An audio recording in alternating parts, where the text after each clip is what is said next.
na mga bunga kayo ng karapat-dapat na pagsisisi, ay sapagkat yun palang kabutihan ng Diyos ang dapat umaakay ng pagsisisi sa isang tao.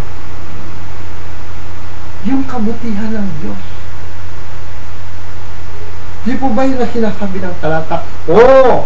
Sabi niya, hinahamak mo ang mga kayamanan ng kanyang kabutihan. Ano ba yung mga kayamanan ng kabutihan ng Diyos? At pagtitiis at pagpapahinungod na hindi mo nalalaman na ang kabutihan ng Diyos ang siyang umaakay sa iyo sa pagsisisi. So, dapat tayo, kung tayo nagsisisi sa ating mga kasalanan, ay sapagkat nakita natin ang kabutihan ng Diyos.